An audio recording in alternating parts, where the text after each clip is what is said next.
नमस्कार दोस्तों, मैं सत्येंद्र इंडिया पोल्ट्री मैनेजमेंट में एक बार फिर से आपके सामने एक ऐसा बेहतरीन टिप लेके हाजिर हूँ जो शायद आप लोगों को बहुत पसंद आएगा। आज हम बात करेंगे पोल्ट्री में आने वाली सारी बीमारियों के बारे में कि कौन कौन सी मुर्गी पालन में बीमारियाँ आती हैं।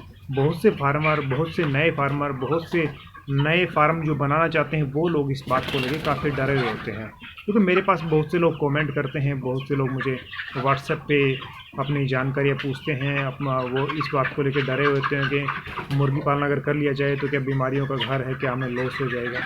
तो मैं सबसे पहले बीमारियों को लेके एक बात साफ साफ कहना चाहता हूँ कि बीमारियाँ कैसे बनती हैं और फार्मर थोड़ी सी नेग्लिजेंस करके, लापरवाही करके बीमारी को क्या से क्या बना देता है और फिर डॉक्टर तक पहुँचती है वो बीमारी क्या बन जाती है। तो जैसे मैं छोटा सा उदाहरण अपने स्वयं के ऊपर लेना चाहूँगा। जैसे मान लो हमें अगर इस समय सर्दी का मौसम चल रहा है और अगर हमें सर्दी लग जाए तो सर्दी लगने की वजह से हमें कफ भी हो जाता है, खांसी भी हो जाती है। खांसी लगने से, सर्दी लगने से फिर हमें थोड़ा शरीर भी दर्द करने लग जाता है। फिर इसके होने से हमारे बॉडी में थोड़ा दर्द भी शुरू हो जाता है, बॉडी पेन भी शुरू हो जाता है। फिर हमारा टेम्परेचर भी बढ़ जाता है, मतलब हमें बुखार भी हो सकता है। अभी आप बुखार का इलाज करें या बॉडी पेन का इलाज करें या फिर आप कफ़ का इलाज करें, खांसी का इलाज करें। अगर आप कफ़ का, बुखार का, बॉडी पेन का इलाज करेंगे और जो मेन दवाई है, मेन प्रॉब्लम है, उसका इलाज नहीं हो पाएगा, मतलब आपकी अगर सर्दी का ट्रीटमेंट नहीं हो पाएगा तो शायद ये सारी चीज़ें सही से ठीक नहीं हो पाएंगी। इसका मतलब ये है कि हमें स्वयं में अयोग्यता है, हम उस पहली चीज़ को ही नहीं पकड़ पाए हैं, उस पहली चीज़ को नहीं देख पाए हैं कि हमारे पोल्ट्री में किस चीज़ की प्रॉब्लम बनेगी। तो मुर्गी पालन में भी यही एक मुख्य दिक्कत होती है जो बाकी सारी दिक्कतों को, सारी परेशानियां, सारी बीमारियों को लेके आ जाती है।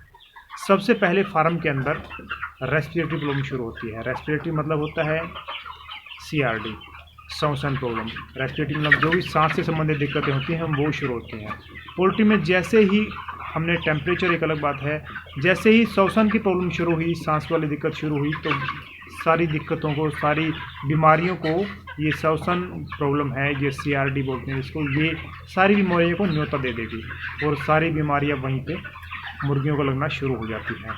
फिर हम कहते हैं हमारे बच्चों में आंखों में सोजन आ गया। फिर हम कहते हैं हमारे बच्चों में इकोलाई बन गया है, हमारे मुर्गों में इकोलाई हो गया। फिर हम कहते हैं बच्चों में और बहुत सारी दिक्कतें, या किसी के डायरिया हो जाता है। मतलब बहुत सारी भिन्न भिन्न तरह की दिक्कतें हमारे फार्म में। एक, जब हम अच्छे से उसमें CRD का ट्रीटमेंट नहीं कर पाते हैं। CRD भी बनती कब है, जब हमारे फार्म में बहुत ज़्यादा डस्ट होती है, फार्म बहुत ज़्यादा सूखा होता है।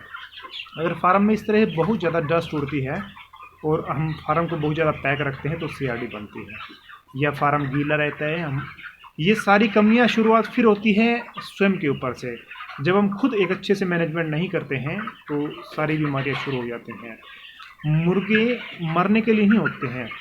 जो भी मुर्गी पालक है वो मुर्गों को, मैं तो ये समझता हूँ, जिसके फार्म में मुर्गियों की मोर्टेलिटी होती है, मुर्गे मरते हैं, तो वो फार्मर मुर्गों को पालता नहीं है, मुर्गे को मारता है। अगर मुर्गा स्वयं नहीं मरता है, वो ऐसा मैनेजमेंट करता है, ऐसा मिसमैनेजमेंट करता है कि उन्हें मरना ही पड़ता है बेचारे को। उनकी डेथ, उसकी मोर्टेलिटी सब तय अपने आप होती ही है। तो जब शुरुआत हम देखिए, फीड के अंदर मैंने पहले कुछ वीडियोस में बताया, फीड के अंदर सारी चीज़ें अवेलेबल हैं। सारे जितने भी न्यूट्रिएंट्स हैं, जितने भी एक बर्ड को जितने भी चीज़ें चाहिए ग्रोथ के लिए, अच्छी FCR के लिए, सारी चीज़ में अवेलेबल है। फिर हमने अच्छा टेम्परेचर दे दिया, फिर हमने अच्छा सा मैनेजमेंट कर दिया, अच्छे से अपना जो भी लीटर मैनेजमेंट अच्छा है कर दिया, तो इसके बाद दिक्कतें नहीं बनती हैं। फिर हमने जो भी बीमारियां आने की संभावनाएं थी, जो भी वायरस आने की संभावनाएं थी, उन सब का ट्रीटमेंट कर दिया। फिर उसमें दिक्कतें आप मुझे बताएं कैसे बनेगी। अगर हम बच्चों में आंखों में सोजन आ जाता है, उसका ट्रीटमेंट डॉक्टर से करवाते हैं, फिर डॉक्टर कहेगा कि इसमें तो वायरस है। या हम खुद अनुमान लगाते हैं कि कहीं पे नेट पे किसी चीज़ पे पढ़ के देखते हैं कि हाँ इस फिर, क्योंकि आंखों का सूजन वायरल डिजीज़ कहलाता है। आंखों का सूजन कोई वायरस कहला सकता है कि वायरस की वजह से ये सब हुआ है, लेकिन एक्चुअल में CRD से सारी चीज़ें बनना शुरू हो जाती हैं। कोरिजा CRD से शुरू होता है, इसको कोरिजा कहते हैं, ये CRD शुरू होता है। तो आप इन चीज़ों का विशेष ध्यान रखें। हम अपना जो बर्ड में जो पानी है, लाइक हमें जो पानी स्टोरेज है, उसको सही से नहीं रख पाते हैं, पानी को ट्रीट नहीं करते हैं। ये सारी चीज़ें की शुरुआत हम स्वयं करते हैं।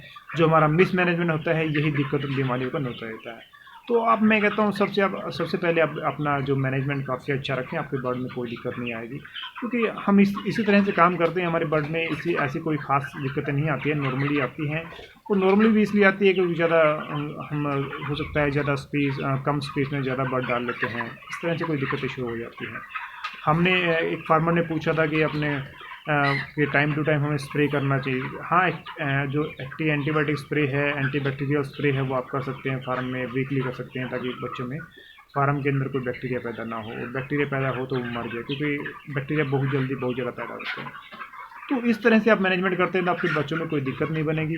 फिर मैं नहीं चाहता कि आप इस तरह से अपने बर्ड को लेके कहीं जाएँ, फिर ट्रीटमेंट करवाएँ, फिर दवाइयाँ लें, क्योंकि जब 35 दिन की बर्ड की लाइफ होती है, वो 35 दिन के दौरान आप उस बर्ड को क्या क्या उसका इलाज करवाएंगे।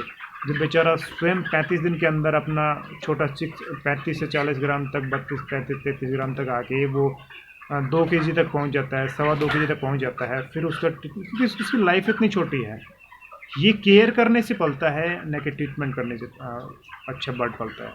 तो मुझे उम्मीद है वीडियो को पसंद आया होगा, और इस तरह से आप मैनेजमेंट रखें अपने फार्म में, आपको फार्म में कोई दिक्कत नहीं बनेगी।